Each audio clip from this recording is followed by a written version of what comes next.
Toyota has refreshed the Tundra. It has a completely new interior. The outside's sheet metal has been changed up as well.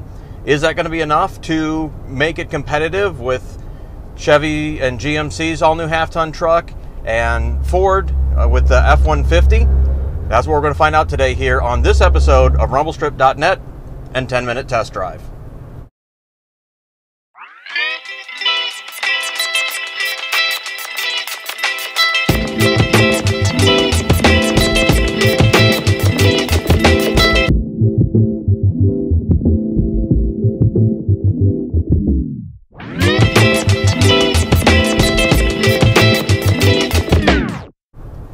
So we're out in Tennessee driving the mid-cycle refresh for the Toyota Tundra, and right now we're doing something a Tundra really shouldn't do, and that's try to carve corners on Highway 129, also known as the tail of the dragon. Honestly, for a 6,000-pound four-wheel drive pickup truck, it doesn't do too bad. We had a couple Honda S2000s behind us for a little bit, and they didn't look like they were trying to get around us too hard. I'm not saying we were like leading them, but we certainly weren't holding them up. So is that anything you're really going to do in a half-ton pickup truck? No, but it's good to know, right? It means it handles reasonably well. So we've driven a couple different versions of the Tundra here. Right now we are in a extended cab limited edition. Earlier we drove the top-of-the-line edition 1791, and I have to say the interior on the 1791 is very well done. I would say it's fairly competitive with the Ram Laramie and the Ford King Ranch. Are the leathers in the Ford and the GM probably a little thicker, a little more supple, a little more polished? Yeah, but you know, the Toyota did a really good job creating a nice high-end interior in it. And overall, it was a really, really solid vehicle. Here in this limited edition, it's good. You can tell that the interior's not, some of the materials in here aren't quite as good. The leather or leatherette text material, they call it here on the seats. It's not the full perforated version, so we don't get the cooled seats, which today here, where it's 86 degrees and about 92% humidity, even with the air conditioning going, it'd be nice to have some cooled seats.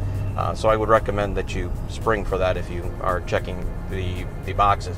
Although I will say the cloth interior in this is also actually pretty good as well. In fact, I'd almost prefer the cloth over this text material if I'm not going to get the cooled seats. It drives really well. It's very solid. It's not what you call nimble, but it's very competent. The 5.7 V8 has very good power. It's 381 horsepower, I believe 401 on the torque. Toyota says that 75% of the torque is available from 2,500 RPM on. We had a chance to tow with this for a 8-mile loop, and we were towing an open trailer with a skid steer on it, and it was about 8,700 pounds. Now, you definitely felt all that weight behind you, but once you were rolling, it pulled it just fine. Braking, no dramas with braking. It went down the road. There was no swaying. The trailer didn't create any sway, so it was really well done.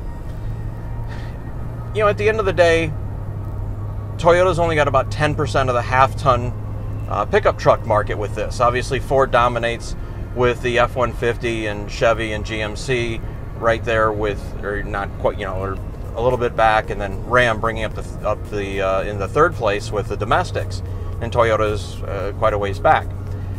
Will this truck make a difference with this refresh? It'll make some, I think, but I think it's also very regional. In the Midwest and probably on the East Coast, I think a lot of people are always going to go with the big three. If you're out in the West Coast or you're in the Southwest, you know, people look at this at the Toyota and even the Nissan offering a little bit more. If you don't look at the Toyota, are you poorly served? Well, maybe. I mean, it's always good to know what everyone else is doing, right? It's got a good V8 motor. The mileage is pretty solid. It gets about 15 combined. And talking with one of the gentlemen here on the event, he said when he towed down with the trailer, he was getting about 11.5 to 12. So, you know, towing 8,000 plus pounds, that's pretty solid. Overall, good vehicle. Is it going to displace the big three? Like I said, probably not. Can it hold its own? So far, so good.